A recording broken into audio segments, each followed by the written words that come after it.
Isaïe chapitre 12. Tu diras en ce jour-là, je te loue, ô Éternel. Car tu as été guidé contre moi, ta colère s'est apaisée, et tu m'as consolé. Voici Dieu est ma délivrance. Je serai plein de confiance et je ne crains rien, car l'Éternel est ma force et le sujet de mes louanges. C'est lui qui m'a sauvé. Vous puisez de l'eau avec joie, aux sources du salut. Et vous direz en ce jour-là, louez l'Éternel, invoquez son nom, publiez ses œuvres parmi les peuples, rappelez la grandeur de son nom. Célébrez l'Éternel car il a fait des choses magnifiques, que soit connu par toute la terre. Pousse des cris de joie et d'allégresse, habitants de Sion, car il est grand au milieu de toi, le Saint d'Israël. Amen. Donc en lisant le livre d'Ésaïe, il y a vraiment des perles. Ça c'est une des perles, le livre d'Ésaïe. Mais pourquoi nous louons le Seigneur? Pourquoi nous faisons autant de notre allégresse? Car il a fait des grandes choses, il nous a sauvés, il nous a transformés, et c'est à nous de racheter l'Éternel, de l'annoncer. Il dit donc dans Ésaïe 35, voici donc c'est un des chapitres, c'est une prophétie messianique. Mais à la fin donc de ce chapitre, il dit: les rachetés de l'Éternel retourneront. Ils iront à Sion avec chant de triomphe et une joie éternelle couronnera leur tête. L'allégresse et la joie s'approcheront. La douleur et les gémissements sont plus. Seigneur, merci Seigneur parce que nous pouvons lire dans ta parole comment tu es celui qui restaure nos vies. Tu es celui, Seigneur, qui nous donne la force chaque jour de vivre pour toi par la foi, Seigneur, et de placer nos regards sur toi. Savoir, Seigneur, que tu ne fais jamais défaut. Nous avons confiance, Seigneur, en toi. Nous avons confiance en ta parole. Confiance, Seigneur, en ta personne, en ton nom précieux. Merci, Seigneur, pour les armes spirituelles que tu mets entre nos mains. C'est dans Éphésiens chapitre 6. Et aujourd'hui, Seigneur, nous sommes des rachetés de l'Éternel qui annonce avec allégresse: tu nous as sauvés. Au nom de Jésus. Amen. Amen. Levons-nous et donc participons avec nos chants, avec nos mains, avec prières. Nous sommes ici pour participer ensemble. Et chaque voix.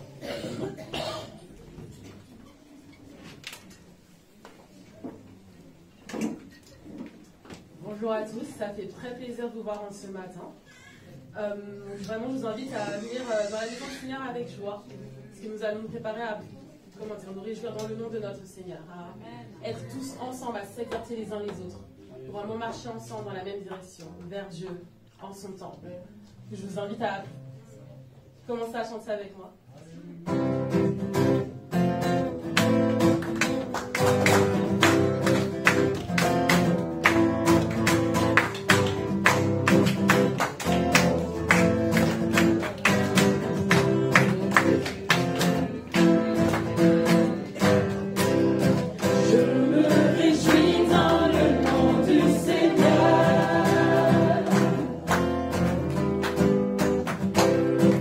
Je me confie dans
seul va célébrer ton nom parce que être dans ta maison, c'est une joie. Venir dans la montagne de l'Éternel, c'est vraiment prendre tout ce qu'on a en nous et tourner notre regard vers toi. C'est-à-dire, c'est nous concentrer sur toi. Tout ce qui ne va pas dans ce monde, tout ce qui ne va pas dans nos vies, dans notre quotidien, c'est le mettre de côté parce qu'on sait que toi, tu es là avec nous à chaque pas, à chaque moment de nos vies. Et puis une joie que toi seul peux nous donner, comme tu le dis dans Philippiens, que la joie de l'Éternel, c'est celle qui nous rend. C'est toi qui nous la donnes.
Prépare sur ton peuple, prépare ton église, prépare, Seigneur, la fiancée, Seigneur, pour la rencontre avec toi. Seigneur, nous te remercions, Seigneur, parce que chaque jour nous pouvons, Seigneur, fixer nos regards sur toi, nous pouvons, Seigneur, chercher à te ressembler, chercher, Seigneur, à regarder, Seigneur, de près sur qui tu es véritablement. Seigneur, et ce qui va être notre éternité, Seigneur, avec toi. Oh, nous te bénissons, Seigneur, pour la consolation, Seigneur, que tu mets dans nos cœurs. Que nous sommes, Seigneur, consolés. Nous sommes rassurés. Nous sommes, Seigneur, vraiment sur ton aile, Seigneur, de refuge. Alléluia. Oh, Maranatha, Seigneur. Alléluia.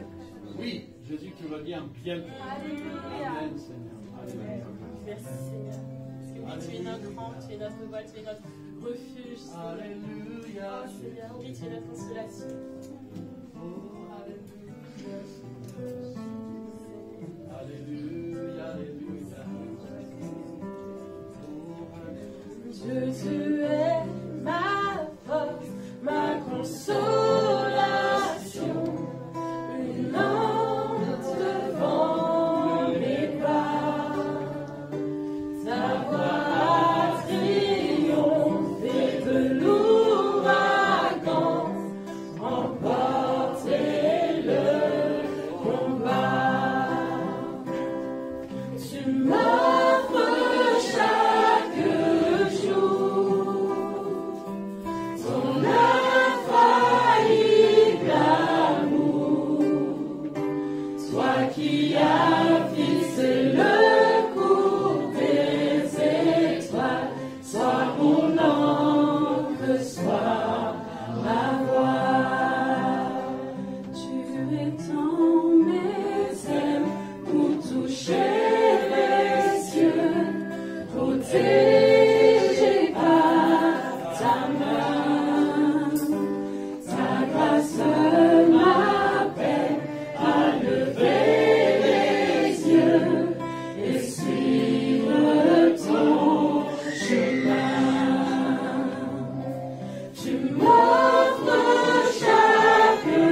Direction, mais tu es aussi notre guide, Seigneur. Permets-nous de prendre conscience de cela, Seigneur. Qu'à aucun moment tu ne veux que l'on soit seul et que, oui, tu es notre rang, tu es celui qui nous garde, Seigneur.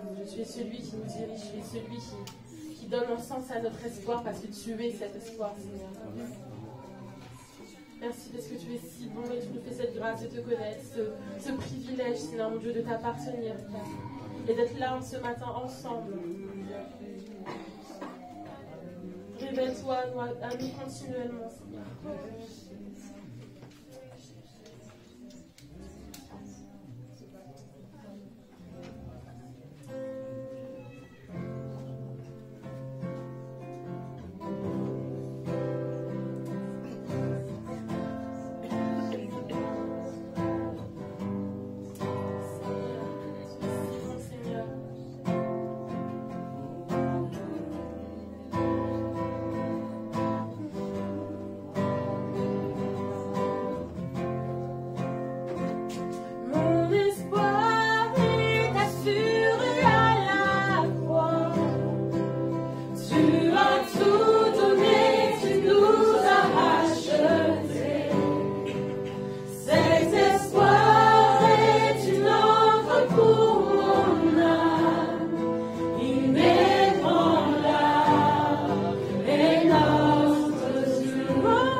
Seigneur mon Dieu.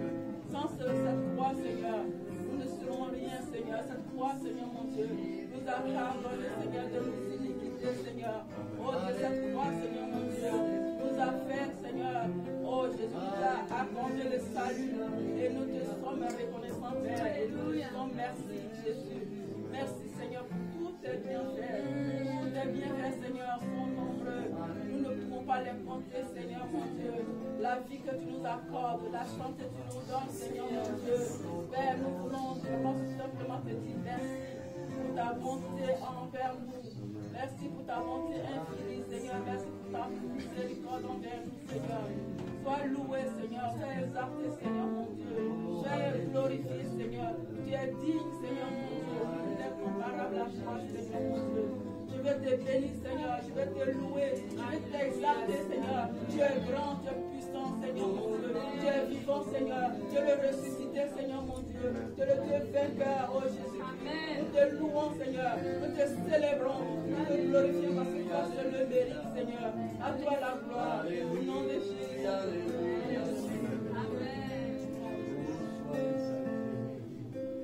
Continuons d'élever nos voix pour Dieu, qui le représente dans nos vies.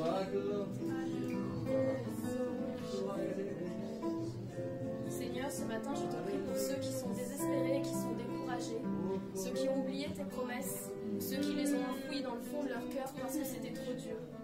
Seigneur, je voudrais leur rappeler que tu n'es point un homme pour mentir, que tu n'es pas le Fils de l'homme pour te repentir, que ce que tu as dit, tu le feras, et que ce que tu as déclaré, tu l'exécuteras. Seigneur, je te prie pour mes frères, pour mes sœurs, mais pour l'humanité tout entière, afin qu'elles ressentent cet espoir, qu'elles ressentent ton amour qui est plus grand que toute souffrance, qu'elles ressentent cette main que tu poses sur elles, Seigneur, et qu'elles entendent ta voix, qu'elles entendent cette voix, qu'elles entendent ta promesse, parce que tu nous as promis que nous ne serions jamais seuls. Tu ne nous as pas promis que ce serait facile, mais tu nous as promis que tu serais avec nous. Amen. Et pour tout ça, Seigneur, je te remercie et je te loue. Je te remercie aussi, Seigneur, d'être le Dieu des miracles. Je te remercie, Seigneur, d'être ce chemin, cette vérité qui nous guide, Seigneur. Merci de nous tendre la main, merci de toujours être là pour que nous puissions pleurer sur ton épaule. Merci, Seigneur, d'être cette joie. Merci, Seigneur, d'être cette force. Merci, Seigneur, d'être ce que tu es. Et pour toutes ces personnes qui sont dans le désespoir, pour toutes ces personnes qui sont dans le découragement, Seigneur, rappelle-leur tes promesses, rappelle-leur ton amour. Va chercher leur cœur, Seigneur, et apaise-les, afin qu'ils puissent revenir à toi, qu'ils puissent ressentir ta paix, ta joie, ton espoir, et qu'ils relouent et qu'ils recrient à toi, Seigneur, mais pas des cris de douleur, des cris de joie, des cris de grâce, et qu'ils te remercient pour tout ce que tu es. Dans le précieux nom de Jésus. Amen.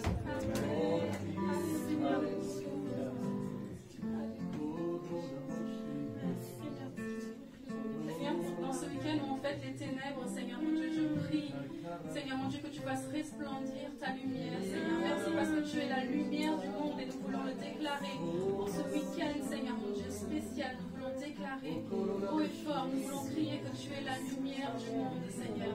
Et parce que tu vis en nous par ton esprit, Seigneur, nous sommes la lumière du monde. Nous sommes, Seigneur, ici sur terre, ceux qui devons briller pour toi, Seigneur. Ceux qui, par qui tu passes, Seigneur, pour que ta lumière resplendisse, Seigneur. Alors je prie, Seigneur mon Dieu, que tu fasses briller notre lumière encore plus fort, Seigneur mon Dieu, que tu nous remplisses encore plus de ton amour et qu'il déborde tout autour de nous. Seigneur, nous ne voulons pas être participants à cette fête des ténèbres. Nous voulons au contraire, nous voulons prier, Seigneur mon Dieu, nous voulons montrer, Seigneur mon Dieu, que c'est la vie, c'est l'esprit de vie qui nous anime et non pas l'esprit de mort, Seigneur mon Dieu. Merci, merci de faire briller ta lumière tout au long de ce week-end, partout où nous sommes, Seigneur, là où nous habitons.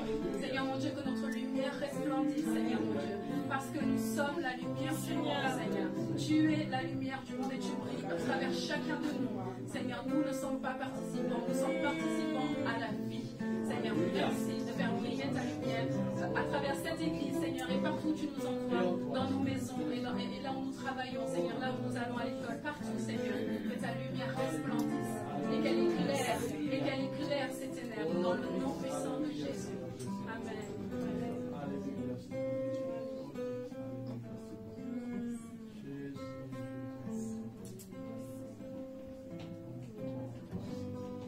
Sans ta lumière, Seigneur, que ferions-nous dans ce monde perdu au large, dans le brouillard, auprès du vent.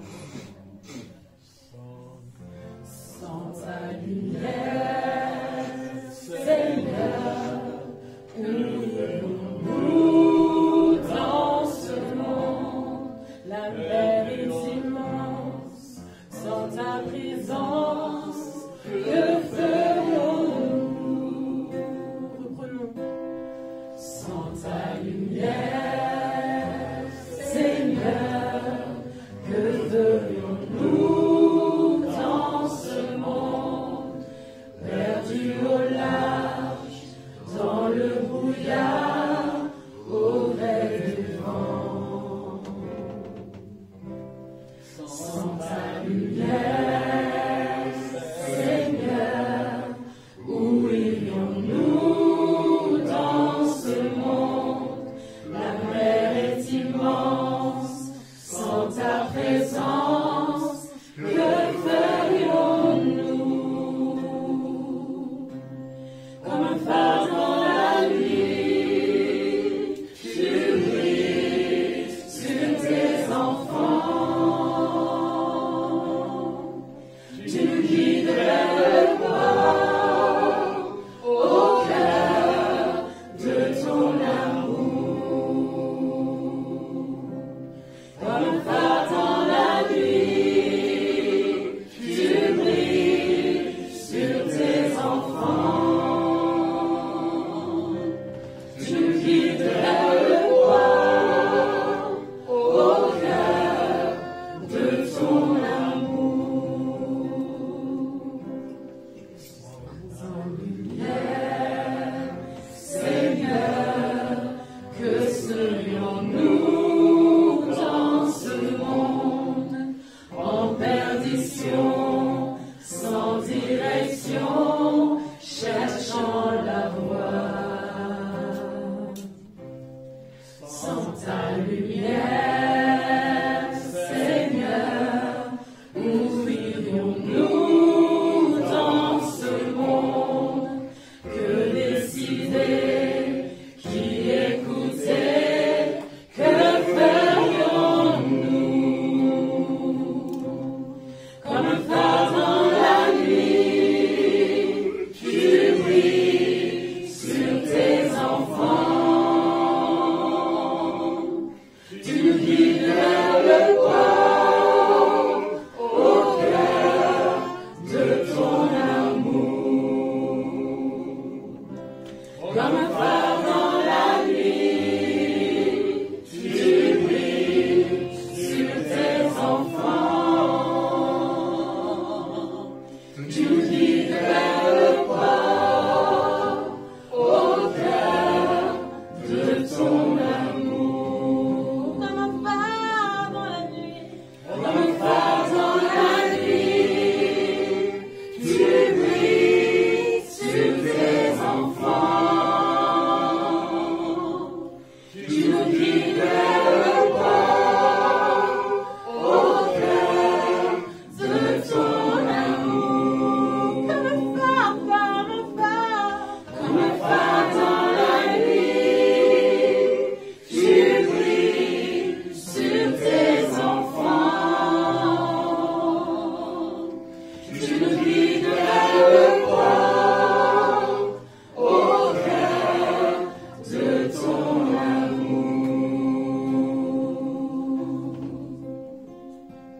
Alléluia, Seigneur. Nous sommes enfants de lumière. Alléluia. Oh, alléluia, alléluia. Alléluia. Alléluia, Seigneur. Oh, Jésus. Alléluia.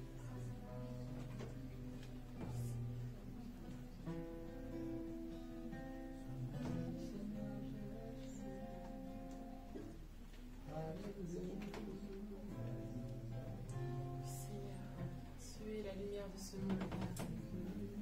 Tu es le phare de ce monde, Seigneur. C'est toi qui nous guides dans les ténèbres. C'est toi seul qui nous suffit, Seigneur.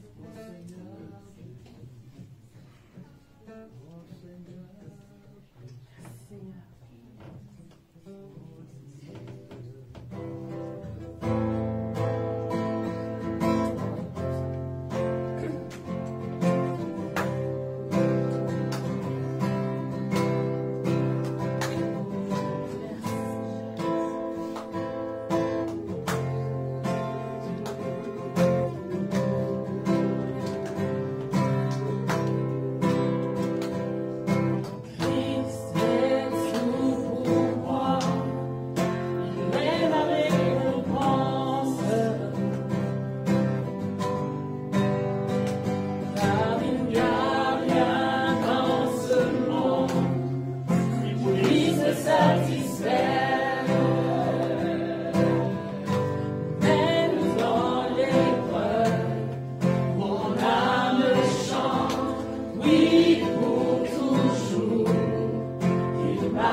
Nous avons trouvé en lui notre entière satisfaction. Amen. Alléluia. Il dit ici en 1 Thessaloniciens chapitre 5. Mais vous frères, vous n'êtes pas dans les ténèbres, pour que ce jour vous surprenne comme un voleur. Combien de nous, combien de vous croyez-vous véritablement que Jésus revient bientôt? Combien le croient? Amen. Combien le croient? Amen. Car la nuit vient quand personne ne pourra travailler. Donc, nous sommes aussi dans la nuit, car il dit en Romains chapitre 13, la nuit est bien avancée. Ne prenez pas des enfants pour le moment, s'il vous plaît. Avec le petit, d'accord, allez-y. Ok? Donc, la nuit est bien avancée. Remettons-nous des armes de lumière. Donc, c'est intéressant ce que Alicia elle a prié. Parce qu'on pense que Halloween, c'est quelque chose d'innocent. Ce n'est pas innocent. Et en Corée, ça a coûté 155 vies hier. Dans un moment de... Voilà, une foule. 355 personnes qui ont... On n'a pas de nouvelles. Une fête innocente pour célébrer la mort, célébrer le diable. Hier, on était au parc avec les enfants, parce qu'on a des enfants depuis lundi. Et il y avait des enfants qui étaient habillés un petit peu bizarrement, avec des paniers en ramassant des bonbons. Il y avait des adultes qui étaient un petit peu habillés aussi, un petit peu bizarrement. Et je n'avais jamais vu autant de monde dans ce parc. Autant d'enfants. Je n'avais jamais vu autant d'adultes et autant d'enfants. On se marchait dessus, l'un sur les autres. Et donc, les personnes pensent que c'est une fête. Ce n'est pas innocent. Il y a plusieurs sorciers, sorcières, qui ont été convertis et qui mettent en garde l'Église. Et qui mettent en garde depuis des années, et là cette année en particulier. Nous sommes des enfants de lumière. Nous ne pouvons pas célébrer la mort. Vous frères, vous n'êtes pas dans les ténèbres pour que ce jour vous surprenne comme un voleur. Quel jour? Le jour de retour de Jésus. Nous sommes les enfants de lumière. Nous avons la lumière de la parole de Dieu, la lampe de la parole qui éclaire notre sentier. Alors vous êtes tous les enfants de la lumière et les enfants du jour. Nous ne sommes point de la nuit, ni des ténèbres. Ne dormons donc point comme les autres. Éveillons et soyons sombres. Car ceux qui dorment la nuit, et ceux qui s'enivrent la nuit. Mais nous qui sommes du jour, soyons sobres, ayant revêtu la cuirasse de la foi et de la charité, ayant pour casque l'espérance du salut. Car Dieu ne nous a pas destinés à la colère, mais à l'acquisition du salut par notre Seigneur Jésus-Christ, qui est mort pour nous, afin que soit que nous veillions, soit que nous dormions, nous vivions ensemble avec lui. C'est pourquoi exhortez-vous réciproquement, édifiez-vous les uns les autres, comme en réalité vous le faites. Et Dieu nous avertit. Il le dit, marchons avec circonspection, ayant été avertis. Rachetons le temps, car les jours sont mauvais. Et donc, il y a tellement de menaces autour, par des grands de ce monde. Et voilà, et nous, il ne faut pas qu'on dort. Il ne faut pas qu'on dort. Il faut qu'on veille. Il faut qu'on cherche la face du Seigneur. Il faut qu'on prenne le temps d'écouter sa voix. Car il aura un plan pour chacun de nous. Il aura un plan, il aura un projet, il aura un dessein éternel qu'on doit accomplir.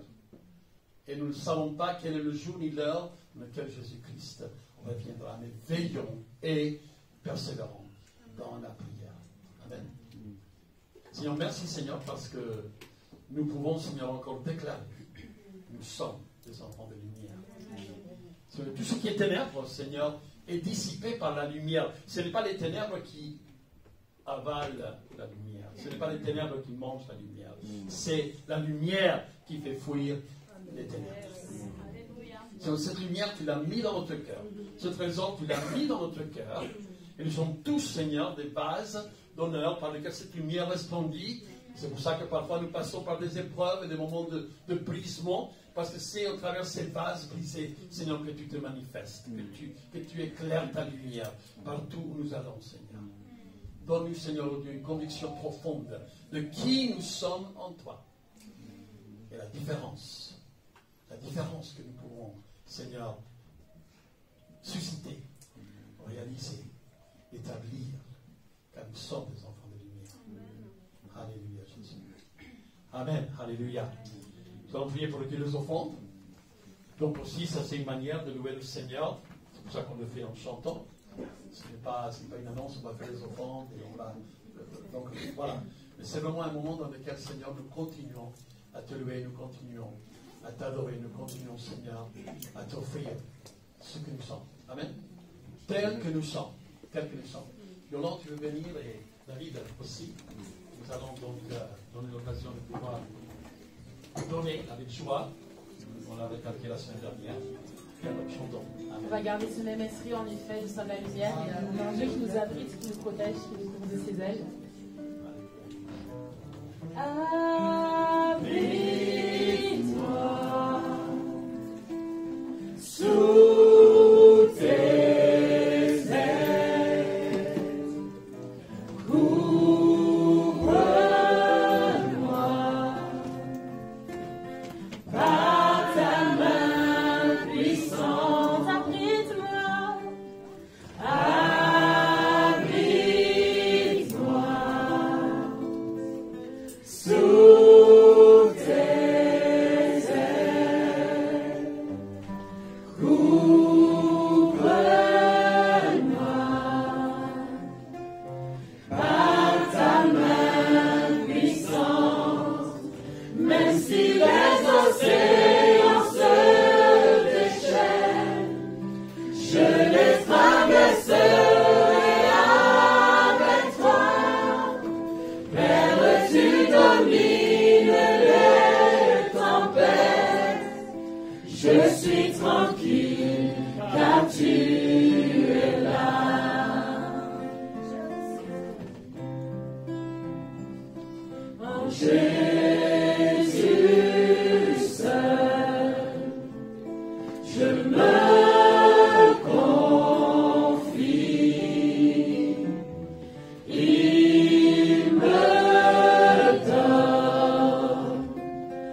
Merci Seigneur de les bénir, Seigneur, et de nous donner, Seigneur, de bien gérer cet argent, Seigneur, avec toute ta sagesse, Seigneur.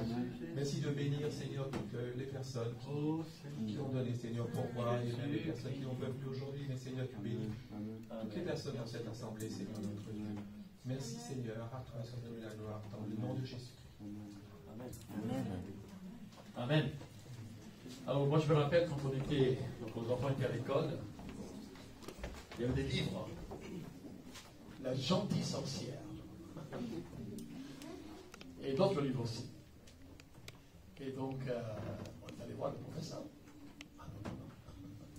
Il n'y a pas de gentille sorcière. Parce que dans la gentille sorcière, il y avait des choses très très négatives, et même démoniaques, qui s'infiltraient.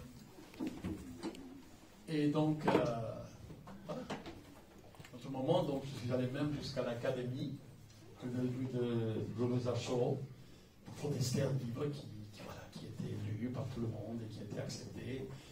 Et donc, bon, nous, on a eu, donc, notre enfant n'a pas été obligé de lire le livre, mais il utilisait un autre livre qu'on lui avait donné, qu'il lisait en anglais, pendant que eux, ils discutaient sur le livre qu'il lisait. Nous n'allons pas permettre que l'école, que le professeur décide. Donc, ce qui va être introduit dans la tête, c'est nous qui décidons ce qui est introduit dans l'esprit. Amen. Et que l'âme aussi se réjouisse en Christ. Mais il faut prendre position.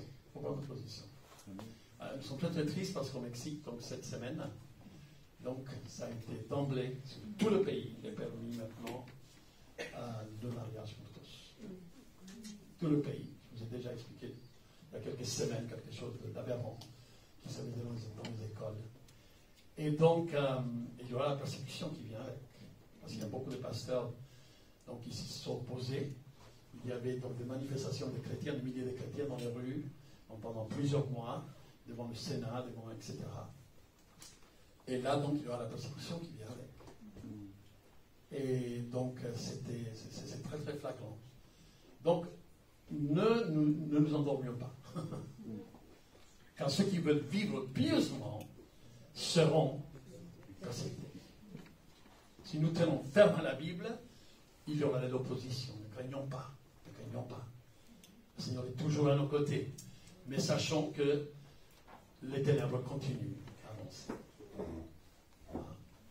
Les ténèbres continuent à avancer. Mais nous, armons-nous les armes de lumière. Amen.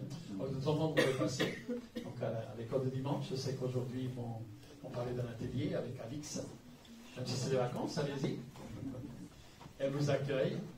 Et donc, prions toujours pour les moniteurs et prions aussi pour ceux qui sont substituts pendant le temps des vacances. Et proposez-vous auprès d'Audrey et Carole, si vous voulez donc participer pendant les vacances des fois.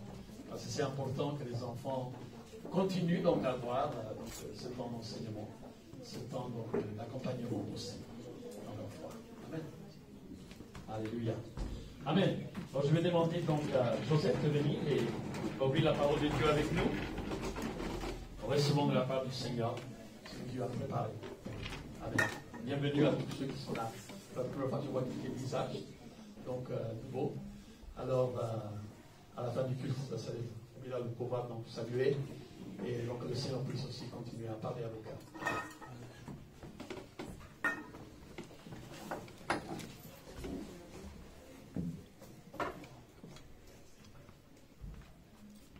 Bonjour à tous. Que la paix et la grâce de notre Seigneur et Sauveur Jésus-Christ soit notre partage ce matin. Amen. Alors, je nous invite dans le livre d'Ésaïe, chapitre 6.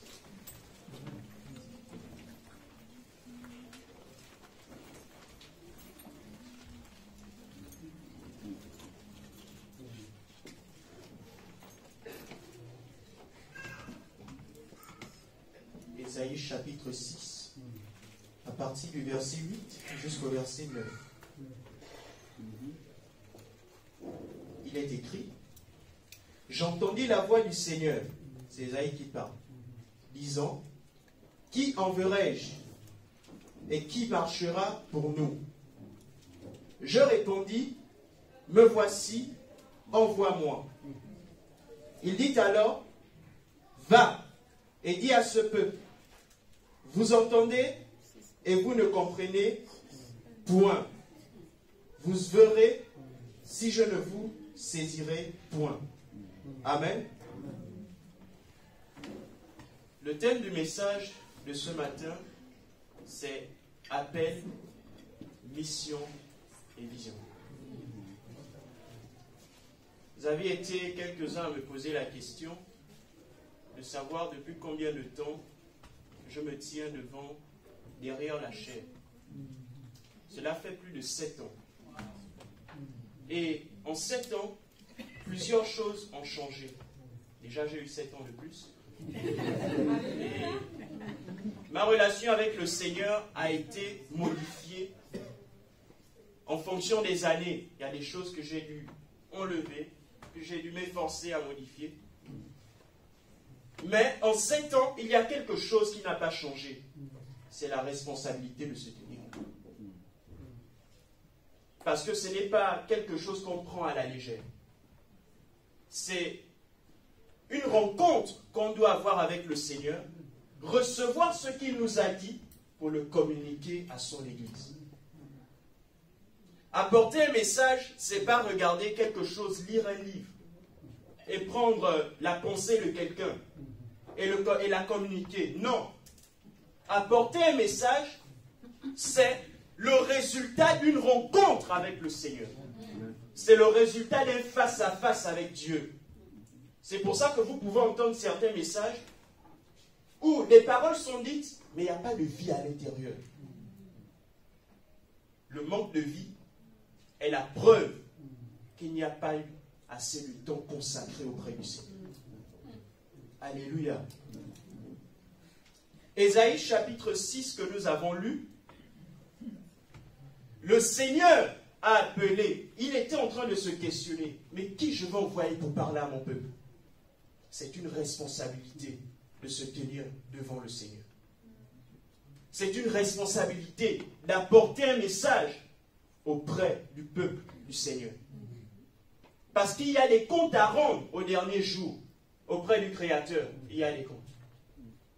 Et le Seigneur doit préparer celui qui l'appelle. Je rappelle le thème, appel, mission et vision. Il y a 3 formes d'appel. 3. Dans la vie d'un homme. Le premier appel, c'est l'appel à la conversion. Et Ésaïe dit, j'entendis la voix du Seigneur disant, lorsqu'on écoute un message, lorsqu'on entend la voix du Seigneur nous parler, quelle est notre disposition? On écoute un message qui nous demande de changer. On écoute un message qui nous demande de nous consacrer au Seigneur. On écoute un message qui nous appelle à venir vers Christ. Mais est-ce qu'on prend conscience de ce qu'on écoute? Est-ce qu'on prend conscience, frère? C'est parfois difficile. C'est parfois pénible pour nous de disposer nos cœurs à écouter le Seigneur nous parler. Ici, Ésaïe n'a pas dit, Seigneur, je ne veux pas tenir compte de ce que tu me dis. Il a répondu à l'appel du Seigneur. Mais combien de fois nous écoutons des messages qui demandent à ce que l'on change de vie, qui nous demandent de modifier un certain nombre de choses dans nos vies, mais qu'on ne prend pas compte ou qu'on ne prend pas en compte.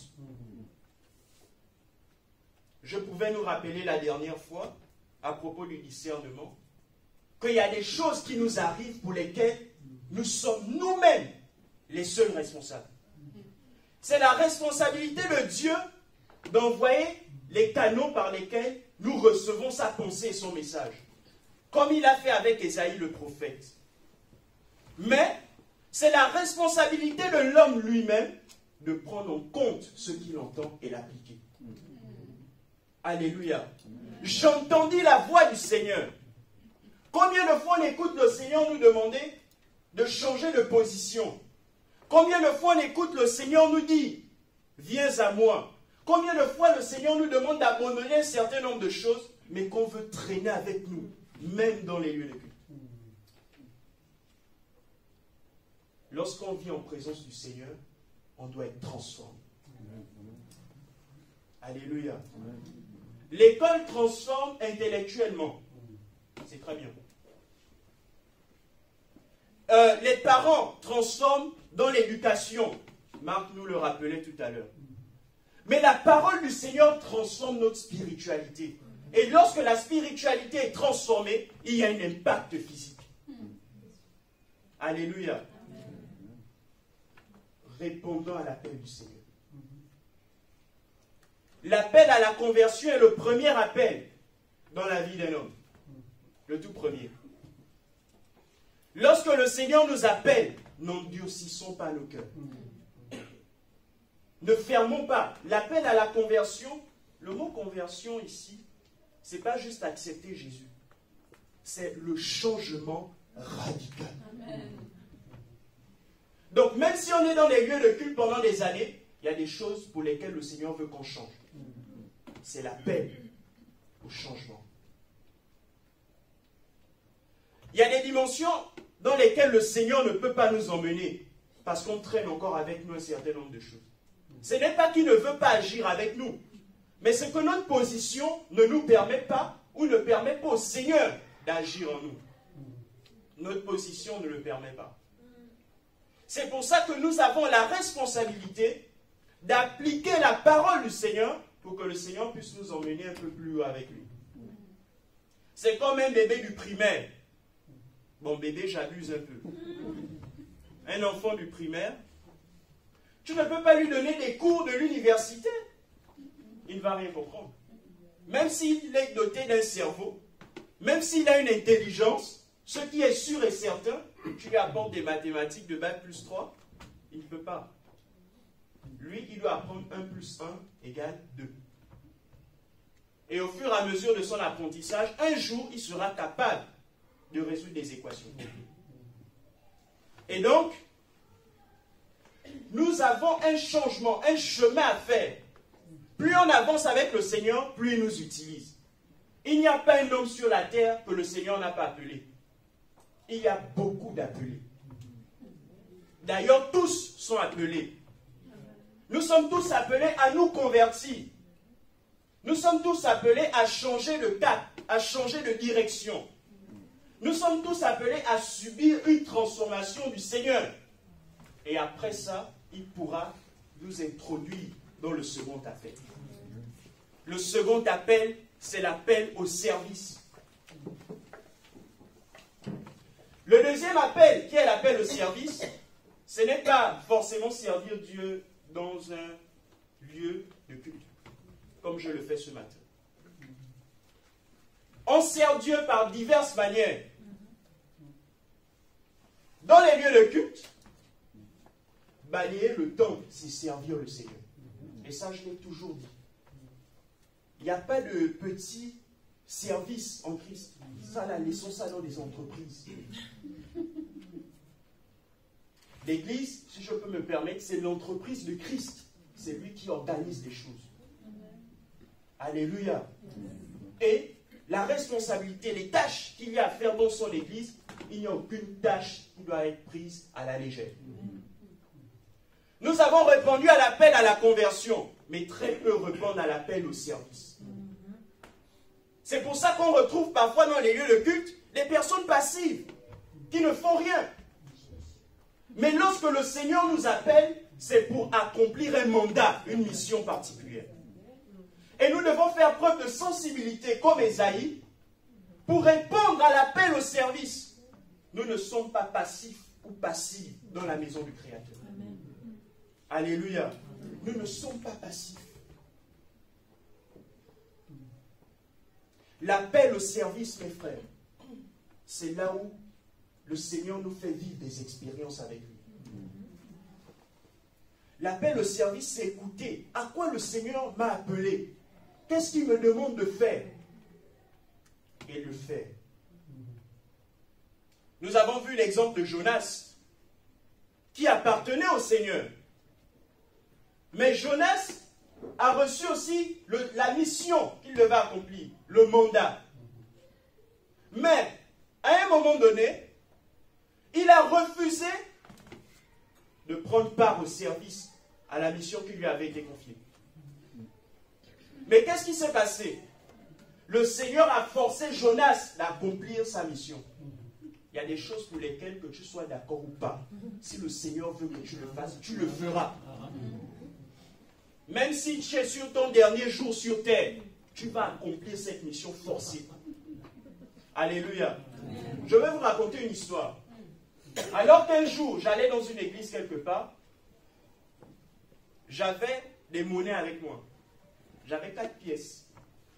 Et dans les 4 pièces, il y avait une qui valait 5 fois le prix des autres pièces, les 3 autres. Et les 3 autres, c'était les plus petites. Donc, ce que j'ai dit, c'est que je m'occupe, les 3 dernières petites pièces, je vais donner ça en offrande. Et la pièce qui vaut 5 fois les autres, je garde ça pour moi. J'arrive au lieu de culte, j'avais l'argent dans ma poche. Alors, j'ai prié, j'ai présenté l'offrande du Seigneur, j'ai pris dans ma poche, j'ai mis dans la corbeille. Jusque-là, tout était bon, mais je ne savais pas que le Seigneur allait me dire, ok, tu vas voir que ton argent est à moi. Quand je me lève pendant la louange, je regarde dans la corbeille, j'étais le seul pour l'instant à avoir déposé l'offrande. J'ai déposé bel et bien 3 pièces. Mais parmi les 3 pièces, exactement. Il y avait la pièce qui valait 5 fois les autres, et les 2 autres, c'était les 2 petites. Donc, au lieu d'avoir 500 avec moi, je me suis retrouvé avec 100 francs. Et j'ai donné les 700 au Seigneur. Alors que je voulais donner 300 à Dieu. Il nous force parfois. C'est sûr que les 3 pièces étaient les 3 petites, mais quand elles sont allées dans la corbeille, le Seigneur a interverti. Ah, il est possible de faire ça. Amen. J'ai compris à cet instant, quand j'ai vu ça, je dis, Père, tu es vraiment dangereux. On ne rigole pas avec le Seigneur. Surtout, le Seigneur te demandera plus en fonction de ce qu'il attend de toi. Donc la responsabilité qu'il met sur toi ne sera pas identique à celle qu'il va mettre sur l'autre. C'est pour ça qu'il n'est pas bon de se comparer. Il y a des sacrifices pour lesquels le Seigneur va te demander de payer le prix fort. Et pour l'autre, bon, c'est pas tant que ça. Parce que nous avons un mandat différent. Alléluia. Donc l'appel au service, c'est un appel auquel on doit répondre, comme nous l'avons fait à l'appel à la conversion.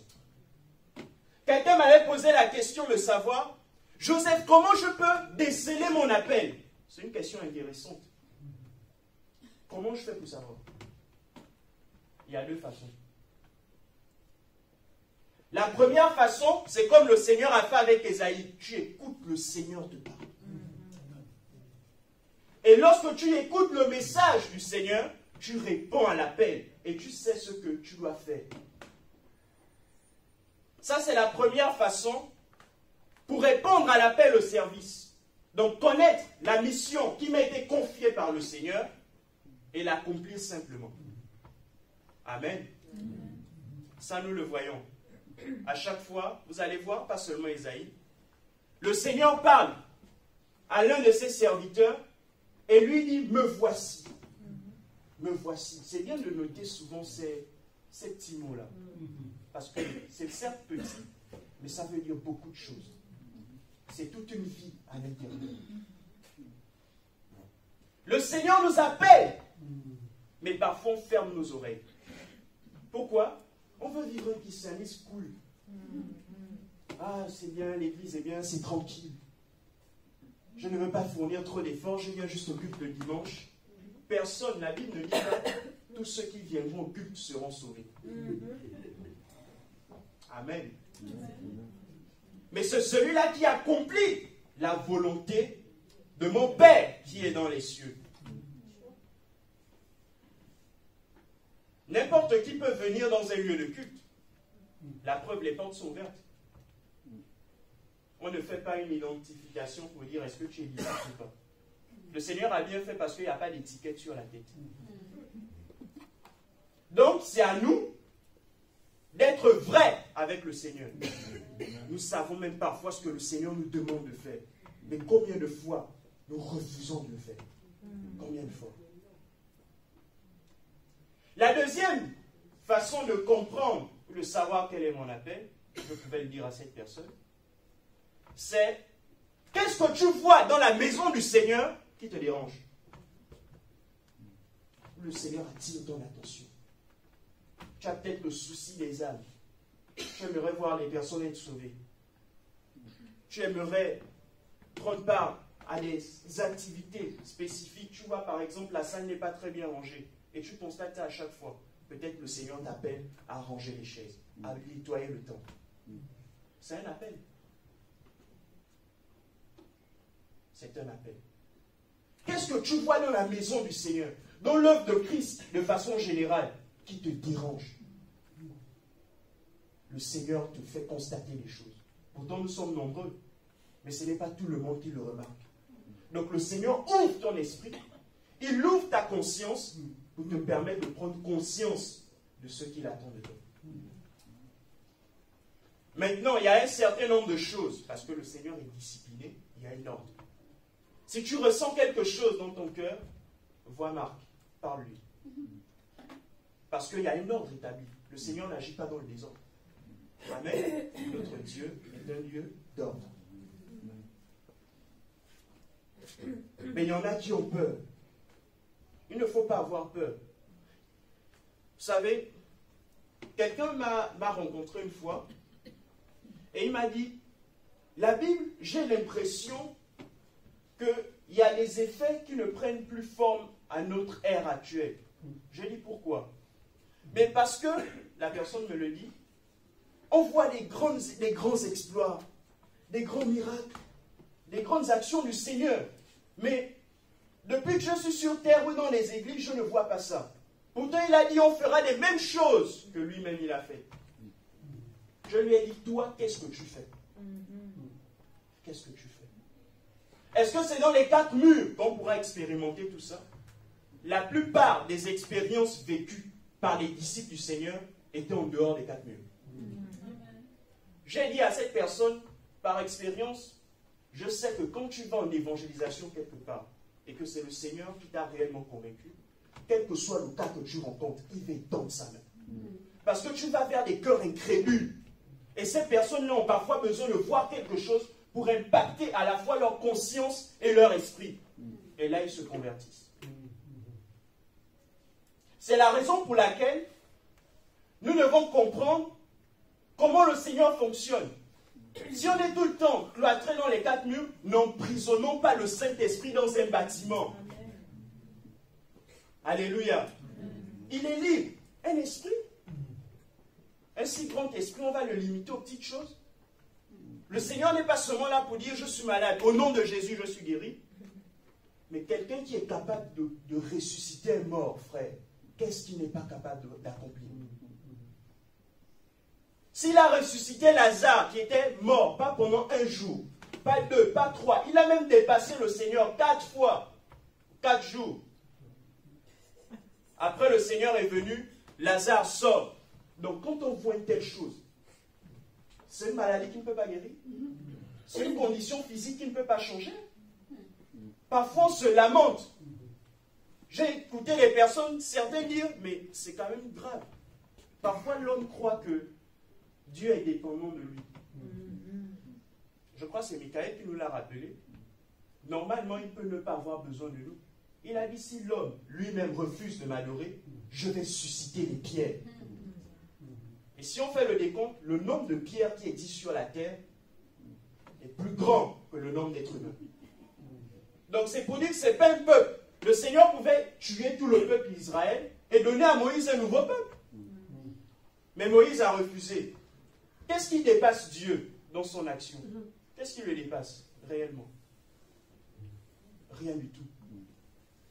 Là où l'homme s'arrête c'est là où le Seigneur commence à agir.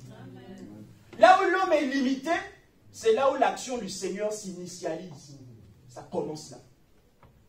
Donc si nous on voit une situation impossible, marchons avec Dieu parce que rien n'est impossible à Dieu. Rien du tout. Lorsque Marie et Marthe ont vu Lazare déjà dans la tombe, ils se sont dit c'est terminé. Là ils ont rencontré la limite humaine. Ils ont rencontré la difficulté. Ces hommes et ces femmes étaient face à l'impossibilité. Mais comme Jésus a répondu à l'appel de son Père et qu'il a décidé de travailler, il a accompli quelque chose qui dépasse l'entendement. Tu ne sais pas ce que le Seigneur peut faire avec toi. Tu ne sais pas ce qu'il peut faire. Mais n'endurcissons pas nos cœurs. Faisons ce que le Seigneur nous commande. Il a dit, vous êtes mes amis si vous faites ce que je vous commande. Tu veux être un ami du Seigneur? Attache-toi à la parole. Attache-toi à sa parole. L'appel au service. On sert le Seigneur pas pour nos propres intérêts. On sert le Seigneur pour l'intérêt de Dieu. On ne sert pas le Seigneur parce qu'on n'a rien à faire. Mais on sert le Seigneur parce qu'il a quelque chose à faire avec nous. Si tu n'as rien à faire dans ta vie, sache que le Seigneur a quelque chose à faire dans ta vie. Amen. Je me souviens que ma mère me disait toujours, un enfant de Dieu ne s'ennuie pas. Il ne peut pas s'ennuyer. Parce que tu as ce qu'il te demande de faire et tu as sa parole qui te parle constamment. La parole du Seigneur que je tiens là, c'est la bouche ouverte du Seigneur pour nous parler. Donc, si tu vois déjà le nombre de pages, là la police de cette Bible est petite, mais il y en a qui sont plus grosses. Si tu vois le nombre de pages que ce livre contient, tu comprends clairement que le Seigneur est bavard. Il a toujours un truc à dire. Amen. Je n'entends pas le Seigneur me parler. Comment je peux faire pour écouter la voix de Dieu? C'est là. Lis la Bible. C'est pas ça. Sinon, c'est plus la parole du Seigneur qui est contenue dans ce livre. Amen. Parfois, on demande et on questionne le Seigneur pour savoir quel est mon appel, qu'est-ce que tu me demandes de faire? Alors que c'est simple. Si on parcourt les Écritures, parfois on a la réponse. Je vous l'avais dit une fois, la parole du Seigneur est parfaite. C'est pour ça qu'elle ne change pas. Je me souviens à l'époque, quand j'étais encore très jeune dans la foi, je lisais la Bible. Et à chaque fois quand je finissais les livres, je me disais, yes, j'ai tout compris du livre. Donc quand je terminais, je me dis, quand je vais finir ce livre, je vais tout savoir de la parole. J'ai lu de Genèse à l'Apocalypse, et après un temps, j'ai été confus. Quand j'ai repris les anciens passages, je me rendais compte que j'avais à chaque fois une compréhension un peu plus éclairée. Et ça tournait en boucle. Je me suis arrêté à un moment donné, j'ai dit, mais comment c'est possible? Ce passage, je l'ai lu plusieurs fois, mais j'ai toujours des révélations particulières, une compréhension renouvelée. Et c'est là où j'ai compris que nous connaissons en partie, nous prophétisons en partie, mais lorsque ce qui est parfait paraîtra, nous aussi, nous serons glorifiés. Amen. Nous n'avons pas la science infuse. Ce n'est pas un hasard que le Seigneur ait fait des choses comme ça. C'est pour qu'aucun homme ne se vante de tout savoir. Ne soyons pas les disciples singletons qui agissent seuls. Même le Seigneur, quand il envoyait des gens en mission, ses disciples, il les envoyait deux à deux. Ce n'est pas parce qu'ils devaient s'ennuyer en chemin et qu'ils devaient raconter des histoires pour se divertir. C'est parce que le Seigneur sait qu'on a besoin d'un appui. Vous êtes mes appuis et je suis le vôtre aussi. C'est pour ça que le Seigneur nous a mis ensemble. Ne quittons pas les lieux de culte. N'abandonnons pas nos assemblées. Soyons attachés. Parce que c'est la position que le Seigneur veut que l'on ait. Habakkuk pouvait dire, j'étais à mon poste pour savoir ce que le Seigneur allait me dire. Si on ne se tient pas à notre poste, on ne pourra pas écouter la voix du Seigneur. Quelqu'un qui vagabondait des églises en église m'avait dit un jour que le Saint-Esprit est partout. Donc je peux être à FEA peut-être, je peux être dans une autre église, il y a toujours le Saint-Esprit. Je lui ai dit, tu as dit vrai, le Saint-Esprit est partout, là où on évoque véritablement, mais le Saint-Esprit ne t'attend pas partout. Il y a un endroit où il t'attend. Donc si on papillonne, on ne pourra pas déceler la voix du Seigneur. C'est pour ça que le Seigneur a bien fait, on n'a pas les ailes. Donc plus tu marches, plus tu auras mal aux pieds.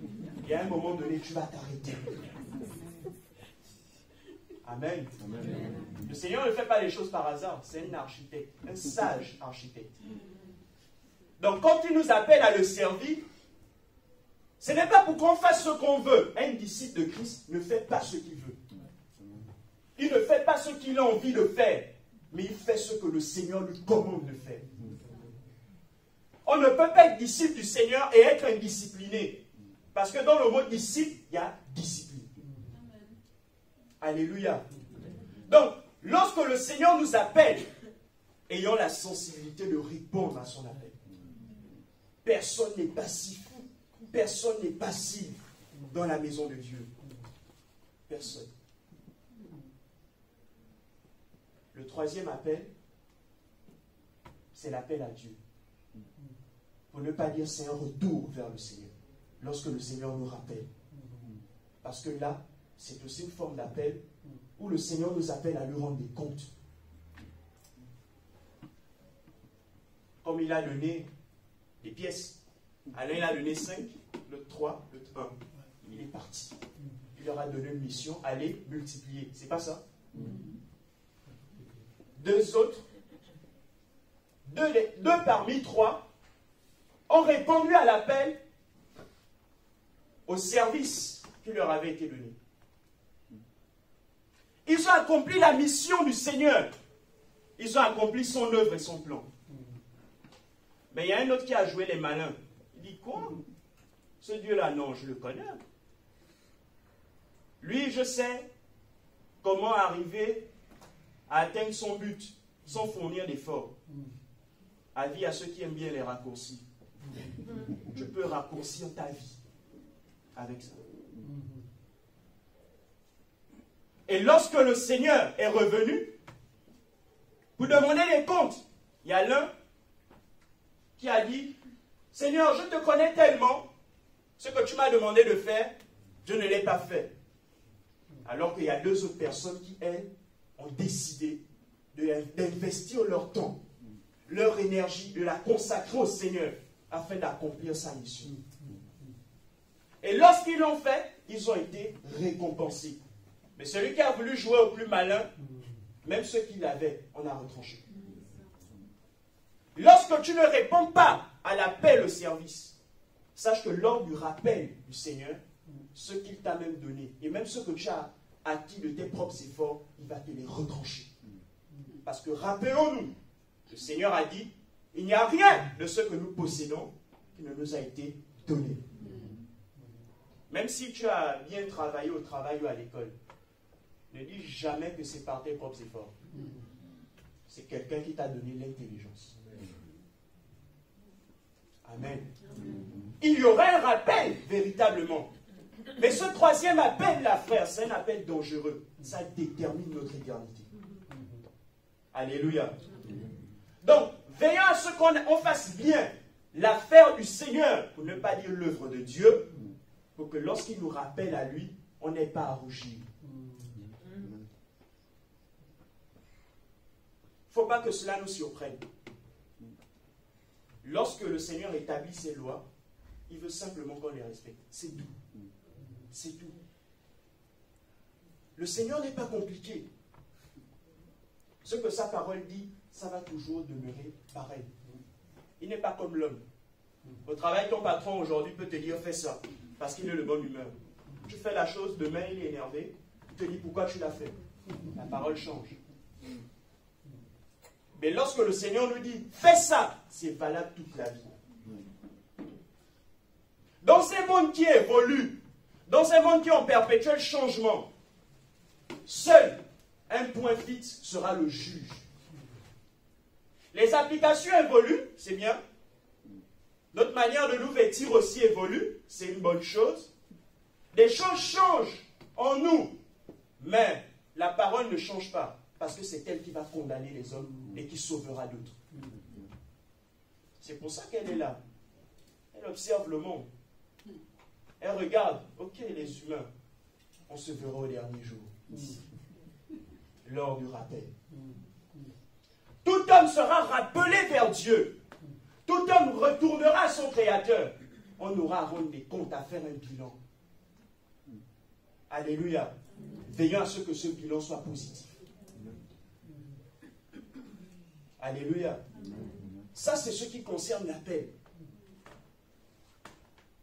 Prends du temps dans la prière. Consacre ton temps. Consacrons nos temps dans la prière. Pour que le Seigneur nous emmène à bien faire. Parce que dans l'appel, quand il nous appelle, et comme il a fait avec Isaïe, il y a une mission qui lui a été confiée. Il a demandé d'aller parler au peuple d'Israël. Donc, dans l'appel, il y a une mission. La mission qu'on doit accomplir au nom du Seigneur. La mission qu'on doit faire au nom de celui qui nous a appelés, de celui qui nous a envoyés. Et il va veiller à ce que cette mission soit accomplie. C'est atteindre le but pour lequel le Seigneur nous a envoyés sur la terre. Le mot péché veut dire manquer le but, manquer la cible.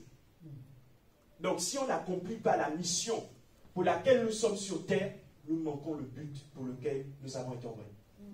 Il est préférable que le Seigneur, lorsqu'il revient, il nous trouve en train d'accomplir sa mission, même si l'objectif n'a pas été atteint.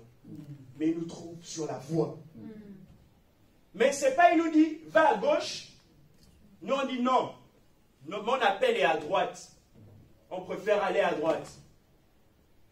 Mais lorsque celui qui nous a appelés va nous demander des comptes concernant la mission qui nous a été confiée, là, on ne pourra pas trouver de l'autre voie.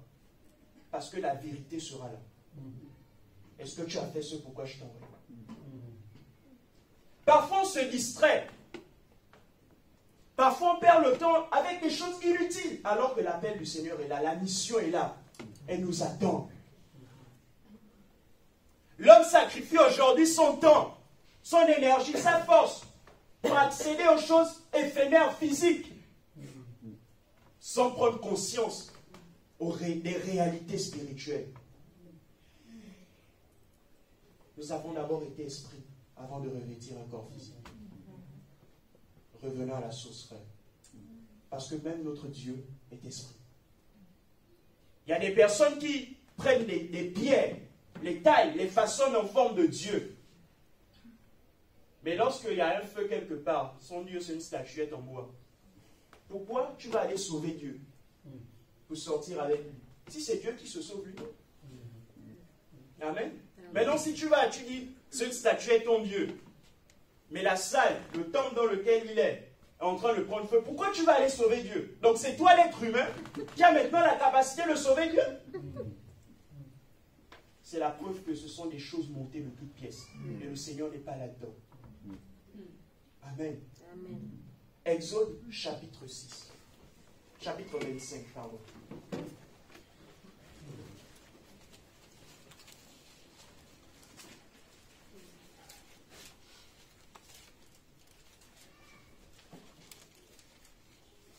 Versets 8 à 9. Exode chapitre 25, 8 à 9. Les enfants d'Israël me feront un sanctuaire et j'habiterai au milieu d'eux. Vous ferez le tabernacle et tous ses ustensiles d'après le modèle que je vais te montrer. Amen. Un jour, alors que j'étais allé avec notre église faire un séminaire en plein air. Il y avait là dans la foule, dans les personnes présentes, un responsable d'église qui dirige une église quelque part à Libreville avec sa femme. qui avait écouté le message que j'avais donné. C'était en 2017. Et il avait cherché à me rencontrer. Il m'envoyait des appels et je ne répondais pas favorablement. C'est un monsieur d'une 50aine d'années. Et c'est parce que simplement je n'étais pas très convaincu et je ne me déplace pas comme ça. Et il a fait l'appel pendant 2 ans sans relâche. J'ai dit, mais cet homme veut vraiment quelque chose. Je me suis rapproché de mon père. Je lui ai dit, voici l'appel que je reçois. Ça fait 2 ans, 2017-2019. Là, mon père me dit, va. J'ai pris avec moi un ancien et j'ai demandé à le rencontrer. Je me suis moi-même déplacé pour aller dans son lieu de culte. Et en ayant reçu, il me disait, oui, j'ai tenté de te joindre, c'est vraiment une grâce que tu sois là. Parce que l'église que je dirige est en train de s'éteindre. Les gens sont découragés. Ils abandonnent le culte. Et même ceux qui viennent, tu sens qu'ils sont seulement là physiquement. Il n'y a plus rien. Il n'y a pas de motivation. Et je crains la suite. Et lorsqu'il était en train de m'expliquer cela, j'écoutais son histoire. Je lui ai posé une question. Quelles sont la mission et la vision de cette église? Il a cru que ma question était mal formulée. Parce que pour lui, il n'y a pas de différence entre une mission et une vision. Il a été très honnête et très sincère. Il ne sait pas. Et c'était là le problème. Parce que si tu ne connais pas la mission ni la vision, tu ne peux rien faire. Rien. Et là, je lui ai expliqué ceci. Il y a une différence entre une mission et une vision. Concernant par exemple une église, il y a la mission de l'église et la vision de l'église. La mission de l'église, c'est ce qu'on trouve dans Marc 16, 15 à 16, Matthieu 28, versets 18 à 20, où il dit, allez et faites de toutes les nations des disciples. C'est la mission de l'église.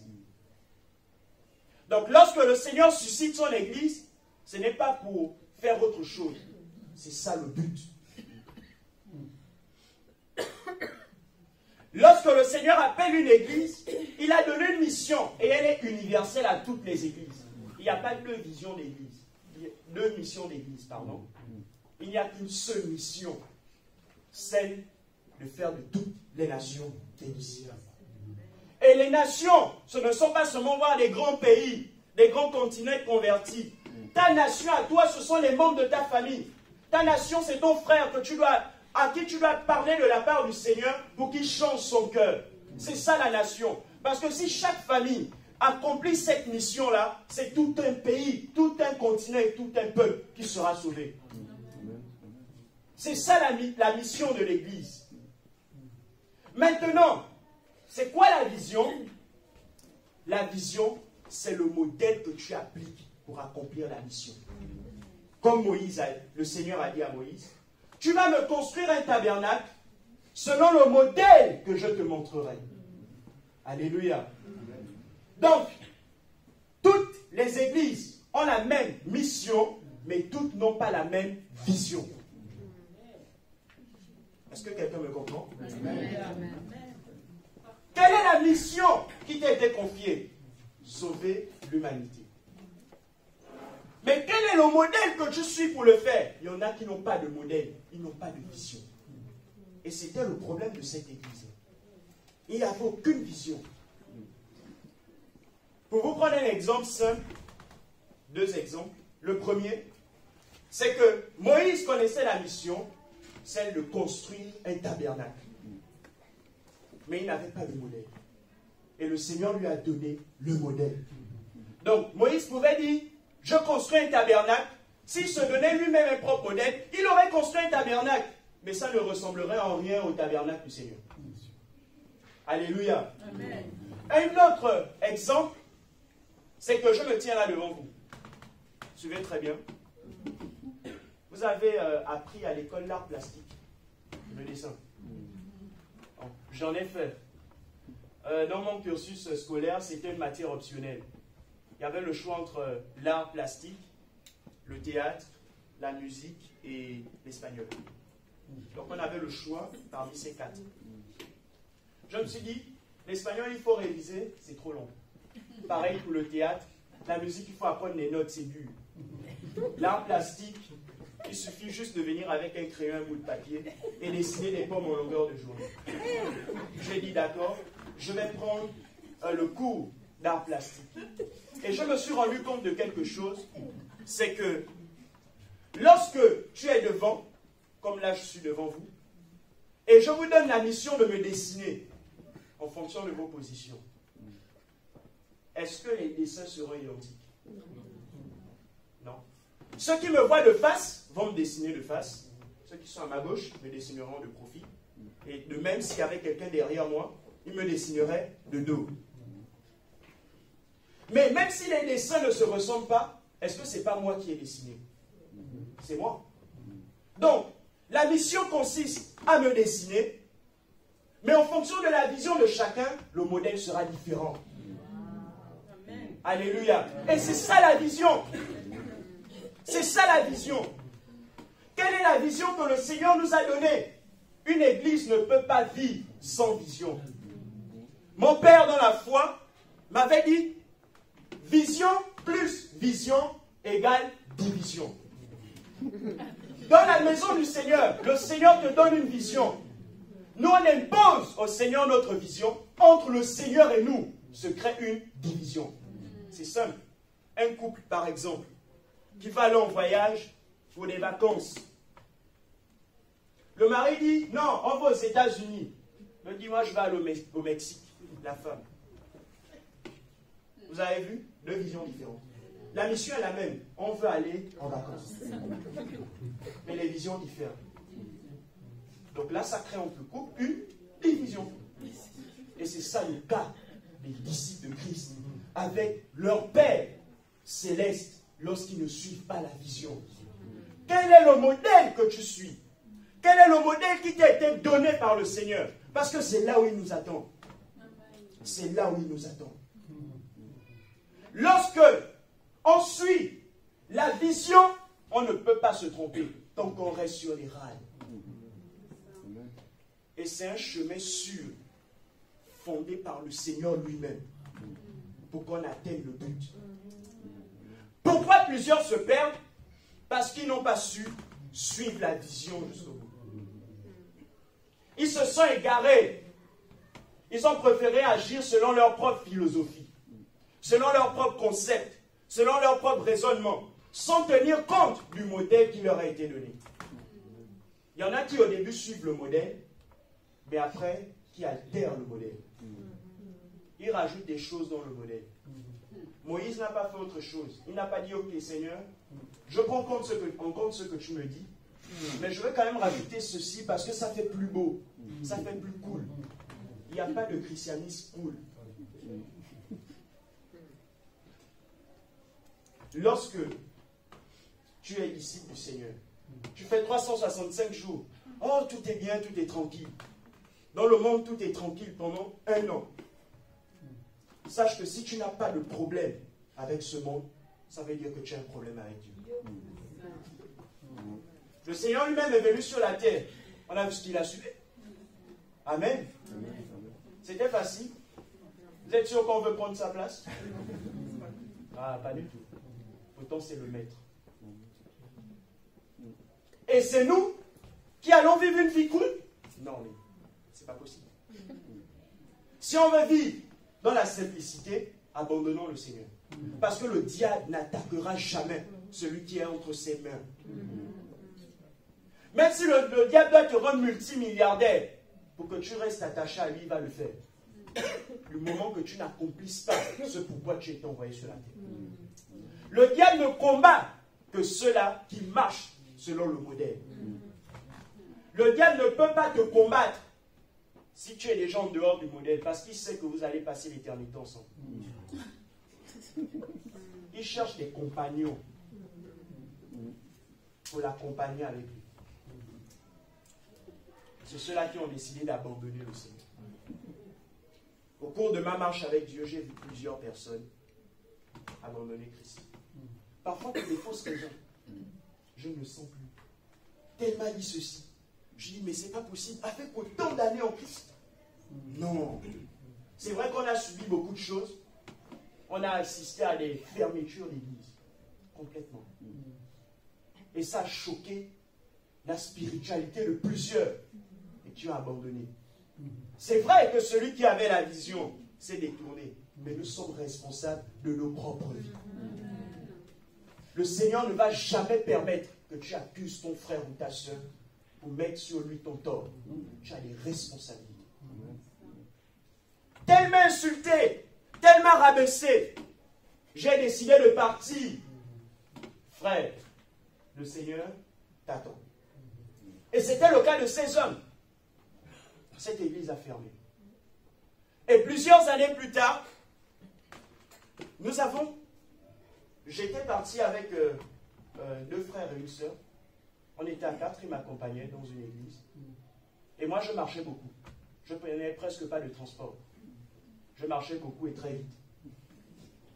Et il y en a, ceux qui marchaient avec moi étaient souvent essoufflés quand on arrivait à l'église. Ah, Joseph, j'ai besoin de repos. C'était vraiment très sportif. Et pendant qu'on marchait, sur le chemin, on était dans une marche intensive pour aller dans une église.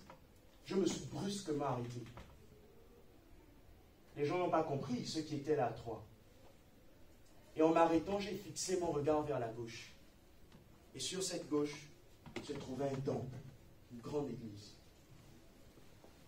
Cette église, je me suis tenu en face d'elle, j'ai regardé le bâtiment.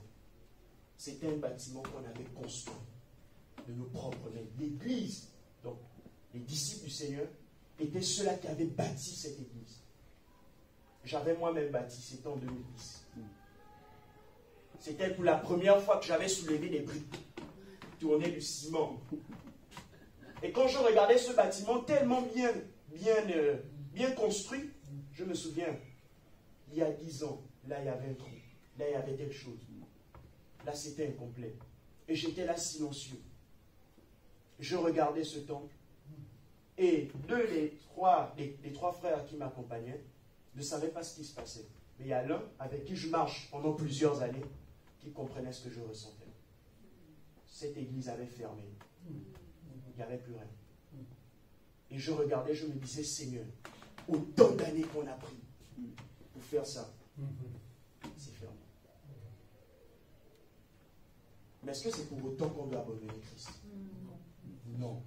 Est-ce que c'est pour autant qu'on doit abandonner la vision? Jamais. Il y a plusieurs frères que j'affectionnais particulièrement et envers qui j'avais j'avais vraiment du respect, qui ont abandonné le Seigneur. Je les ai vus partir les uns après les autres. En grandissant, il y avait des personnes qui partaient, mais j'ai toujours gardé le cap par la grâce du Seigneur. Et ce que j'ai vu avec le Seigneur, c'est que quand les gens partent, il apporte de nouvelles personnes. Il régénère. Il régénère. C'est la raison pour laquelle, en tant que disciples du Seigneur, ne mettons pas notre foi dans un homme de Dieu. Il peut te décevoir. Cet homme de Dieu peut chuter. Ne mets pas ta foi dans un bâtiment. Parce que, comme cette église, elle peut fermer. Mais attache-toi sur la parole. Amen. Mets ta foi sur la parole du Seigneur. Parce qu'elle ne changera pas. Jamais la Bible ne va fermer. Comme celui-là. Jamais. Et quel que soit le lieu, la position géographique dans laquelle tu te trouves, la parole sera toujours la même. Et si elle est la même, ta foi ne vacillera jamais. Alléluia. Ça peut être difficile. Quelqu'un priait tout à l'heure. Que ce que le Seigneur nous demande de faire n'est pas facile. Ce n'est pas, la foi n'a pas pour mission de rendre les choses faciles, mais elle a pour mission de rendre les choses possibles. Alléluia. Ce n'est pas facile. J'aurais personnellement eu plusieurs raisons d'abandonner Christ. Avec toutes les réalités que j'ai pu vivre. Mais pourquoi je demeure? C'est parce que la parole, j'ai appris à faire d'elle mon appui et mon modèle pour ma propre vie. Ce n'est pas simple. Il y a des temps de lamentation. Il y a des temps où on s'interroge, où on se pose des questions. Parfois on se dit, est-ce que le Seigneur est encore avec moi à l'heure actuelle, en 2022? Est-ce qu'il est là? Il est toujours présent. Il y a ces temps-là, ça doit arriver, où tu sens un poids, une charge, c'est normal. Ça ne veut pas dire que le Seigneur est absent. Lorsque Jésus était sur la montagne, il disait au Seigneur, mais est-ce que cette coupe, je peux l'éloigner de moi? Même le Seigneur a dit, vraiment, cette affaire-là est dure. Mais il a gardé le cap, que sa volonté soit faite. Merci. Que la volonté du Seigneur s'accomplisse. Lorsqu'on ne comprend pas les choses, lorsqu'on ne comprend pas notre position, même lorsqu'on ne discerne pas bien ce que le Seigneur veut faire avec nous, gardons le cap, il sait où il nous emmène. Il le sait. La difficulté doit être là, aussi comme épreuve, pour solidifier notre foi. La difficulté doit être là. Et le Seigneur va agir. Il va agir.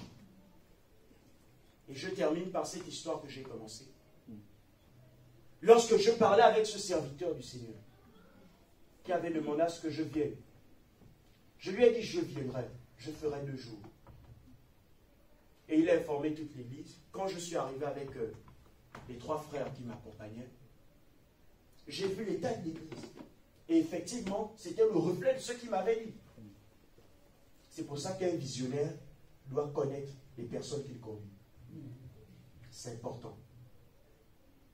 Et j'ai fait 2 jours de séminaire sous le thème « La vie de l'esprit » en prenant en compte le livre de Luc 4. Le Seigneur a été rempli du Saint-Esprit. Il a été conduit par le Saint-Esprit et il a été revêtu de la puissance du Saint-Esprit. C'est comme ça, c'est dans cet état qu'on accomplit la mission et la vision. On ne peut pas être sec et dire qu'on accomplit l'œuvre du Seigneur. Il doit d'abord nous remplir. Prenons le temps de nous laisser remplir de la présence de Dieu. Et le 2e jour, c'était une phase de questions. Parce qu'il m'arrivait souvent, pendant que je prêchais, de dire comme ça, quelle question, en plein culte. Et, bon, c'est vrai, je ne l'ai jamais fait ici. Mais on ne fait pas parce qu'on a envie de faire. Amen. Et là, les gens posaient des questions. Et je me suis rendu compte que les personnes s'interrogeaient. Si bien qu'il y en a qui disaient, j'ai passé des années, mais je ne sais même pas si j'ai la foi. Quand tu regardes le nombre d'années de conversion, 30 ans. Au bout de 30 ans, tu t'interroges. Est-ce que j'ai réellement la foi? Souvent, quand j'étais face à ce genre de personnes, je dis 30 ans. Je déduisais ça de mon âge. Wow. C'était un seul négatif. 30 ans, c'est toute une vie. Amen. Mais après ça, pendant que je conduisais les temps de prière au dernier jour et que j'étais à la chair, là, le Seigneur a ouvert mon esprit. J'ai vu au-dessus de cette église un nuage sombre. J'ai cru que j'hallucinais. Et pendant qu'on priait, les prières étaient en train de dissiper ce nuage. Alléluia. Et là, j'ai compris. Parce qu'après, quand je quitte la chair, je vous dis, j'étais accompagné. L'ancien qui était avec moi, à la fin du culte, me dit, Joseph, lorsque tu priais, mon esprit a été ouvert, j'ai vu un nuage sombre au-dessus de l'église. Mais à chaque fois qu'on priait, ce nuage était dissipé. Et là, il me dit, tu verras ce que le Seigneur va faire ici, après le passage. Je lui ai dit, mais ancien, j'ai cru que c'était une imagination de mon esprit. Il me dit, non, ce que tu as vu est réel. Je ne sais pas si lui-même il imaginait ou il avait conscience de ses propos. Parce que c'était le lendemain même que tous, la quasi-totalité des personnes qui étaient parties sont revenues. Et là, le responsable m'appelle pour me dire, mais le dimanche, tout le monde était là. Ils attendaient de voir. J'ai dit, mais j'étais là vendredi et samedi. en 3 jours, 3 fois plus nombreux que le premier. 3 jours. Je dis, c'est incroyable. Mais est-ce que c'est l'œuvre d'un homme? Non. Ce n'est pas moi qui ai fait ça. C'est la présence du Seigneur qu'on transporte. Lorsque tu agis selon la vision, tu accompliras bien la mission qui t'a été confiée. Ne délaissons jamais la vision. Ne n'endurcissons pas nos cœurs lorsque le Seigneur nous appelle. Parce que tu ne peux pas imaginer ce qu'il peut faire avec toi. Amen. Inclinons-nous un instant, s'il vous plaît.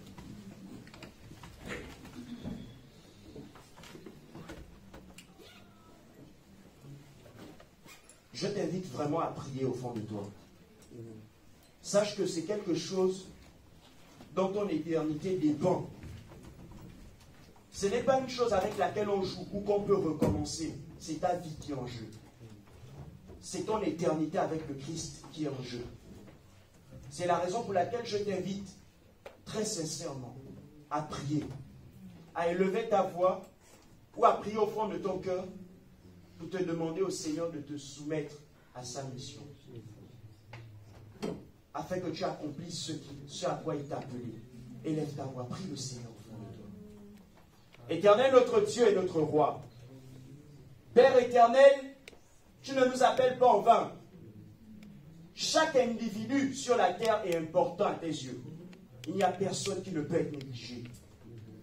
Et c'est la raison pour laquelle, éternel Dieu Tout-Puissant, nous venons nous tenir auprès de ta face afin de circoncire notre entendement spirituel, circoncire nos oreilles, Seigneur, afin de pouvoir être capable de discerner ta mission et la belle que tu as placée sur nous. Seigneur, comme l'a fait le prophète Ésaïe, nous voulons écouter ta voix pour répondre à ton appel. Comme l'a fait Moïse, Seigneur, nous voulons comprendre ce à quoi tu nous as appelés, la mission que tu nous as donnée et suivre le modèle que tu veux que l'on applique. Père Saint, viens encore dépouiller en nous tout ce qui ne t'honore pas. Viens ôter dans nos cœurs et nos consciences, Éternel notre Dieu, ce qui n'est pas de toi, afin que nous appliquons le modèle que toi-même nous montreras. Seigneur, nous voulons humblement nous soumettre à ta volonté. Nous voulons humblement nous laisser conduire par toi. Parce que si nous écrivons l'histoire de nos vies, Seigneur, il arrivera un temps où on manquera d'inspiration et notre histoire s'arrêtera. Mais nous voulons marcher avec toi, Seigneur, fidèlement pour accomplir ton plan. Parce que si tu écris l'histoire de notre vie, tu sais le but pour lequel tu nous as envoyés sur la terre. Seigneur, pardonne-nous les fois où nous avons été rebelles. Des fois, on a décidé de fermer nos cœurs. Des fois, on a décidé de faire avec légèreté. De faire, Seigneur Père, sans discipline, d'agir selon nos philosophies. Mais Seigneur, je prie ce matin, pour moi et l'ensemble de mes frères et sœurs présents, afin de pouvoir, Seigneur Dieu, être capable, éternel, de tenir le cap, de répondre à l'appel, d'accomplir la mission en appliquant la vision. Que ton nom soit glorifié au nom puissant de Jésus-Christ, notre Saint Seigneur et Sauveur. Amen. Que Dieu vous bénisse. Merci Joseph pour ce message. Je sens qu'il était vraiment guidé par Dieu, parce que c'est littéralement ce que j'avais sur le cœur en préparant cette louange pour ce matin. C'est suivre la direction de Dieu, qui soit notre guide, qui soit notre but. Et vraiment cette idée de la vision, de la mission, ce que ça veut dire pour nous en tant qu'assemblée, en tant qu'individu. Et je vous invite à vous lever avec moi pour chanter ce chant qui dit tu traces un chemin. Parce que oui, il est là parmi nous. Il travaille au milieu de nous et c'est à nous d'être attentifs, d'être à son écoute.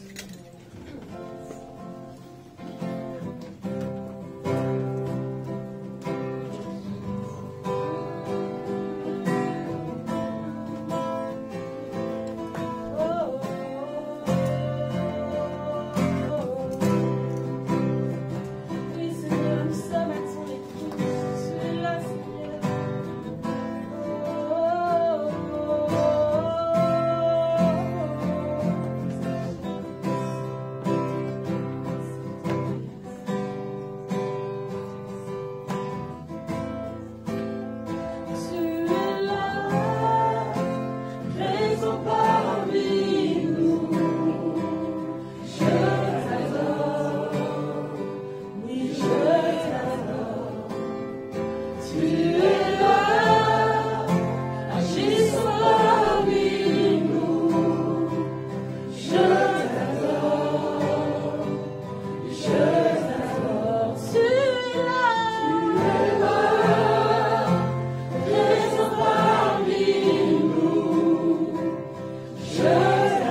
traces un chemin au Père des miracles, tu tiens tes promesses, lumière dans les ténèbres, mon Dieu, c'est ce que tu es.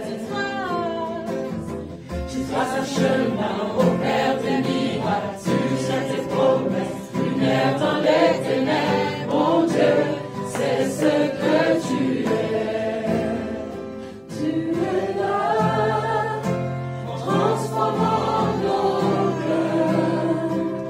Je t'adore,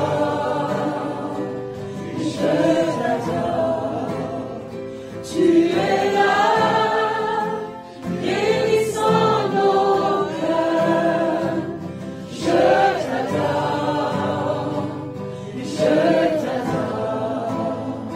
tu es là, transformant nos vies.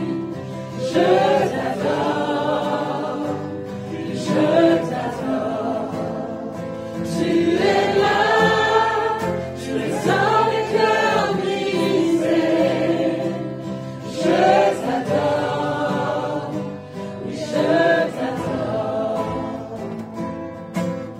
tu traces un chemin au Père des miracles, tu tiens tes promesses, lumière dans les ténèbres, mon Dieu, c'est ce que tu es. Tu traces un chemin au Père des miracles, tu tiens tes promesses, lumière dans les ténèbres, mon Dieu, c'est ce que tu es. C'est ce que tu es. C'est ce que tu es. C'est ce que tu es. C'est ce que tu es. C'est ce que tu es. C'est ce que tu es. C'est ce que tu es. Et quand je ne le vois pas, tu es là. Et quand je ne le sens pas, tu es là. Tu agiras encore. Tu agiras encore. Et quand je ne le vois pas, tu es là. Et quand je ne le sens pas, tu es là. Tu agiras encore. Tu agiras encore. Et quand je ne le vois pas, tu es là. Et quand je ne le sens pas, tu es là. Tu agiras encore. Tu agiras encore. Et quand je ne le vois pas, tu es là. Et quand je ne le sens pas, tu es là. Tu agiras encore. Tu agiras encore. Tu agiras encore. Tu agiras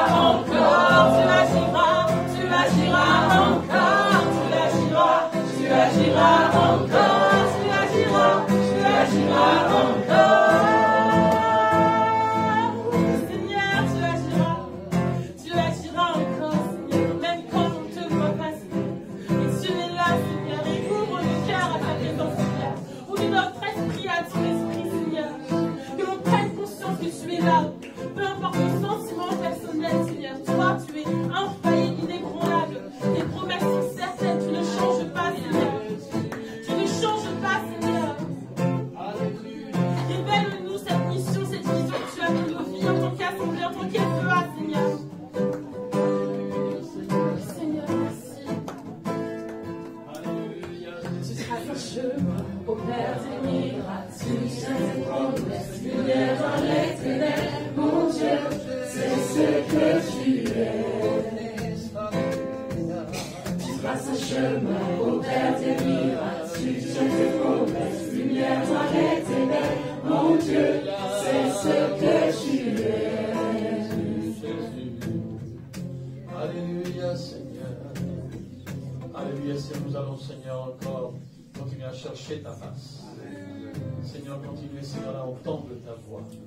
Continuez, Seigneur, à ne pas bouger. Si ça, cette situation, tu ne l'as pas donné l'ordre. Ta parole nous dit que tu entendras une voix qui te dira oui, tourne à droite, tourne à gauche. Seigneur, tu entendras une voix directe. Seigneur, nous te remercions parce que tu veux que chacun de nous soyons à notre poste et actifs en toi. Au nom de Jésus. Renouvelle notre vision. Seigneur, me renouvelle aussi, Seigneur, la conviction de la mission. Seigneur, parce que nous avons répondu à ton appel. Amen. Au nom de Jésus. Amen. Amen. Amen. Alléluia. Alors, donc, vous êtes invités à venir à la prière mardi soir. Le dimanche dernier, je disais, c'est venu une trentaine de personnes, c'était 6. C'était complètement à l'envers. Mais soyons présents. Ce sont la phase début. Alors, dans 2 semaines, on a un culte de baptême, donc le 13 novembre. Donc pour cela, je vous invite à emmener des petits fours sucrés, salés. On aura une collation à la fin de ce baptême. Et donc, voilà, avoir un temps de communion. Et donc, en nous réjouissant de ce que le Seigneur fait. Amen. Donc, retenez bien, petits fours sucrés, donc salés, boissons, etc. Et nous allons avoir un temps de communion à la suite de ce culte de baptême. Dieu vous bénisse. Donc, on se retrouve mardi soir. Et on se retrouve aussi dimanche prochain. Et alors, l'INSEE continue, donc avec Carole. Vous allez démarrer quand? Le 12 novembre. Moi, je vais faire l'examen final du livre 3, donc avec donc un autre groupe. Et on va démarrer donc tout de suite après le 4e livre. Et alors, certainement, donc, il y aura un nouveau groupe INSEE qui va s'ouvrir. Donc, après, peut-être après la rentrée, on verra bien. Mais continuons donc à faire la volonté du Seigneur. Amen. Dieu vous bénisse. Saluez-vous les uns les autres. Ne permettez que personne parte sans au moins qu'il y ait 5 personnes qui ont serré leurs mains et qui ont parlé.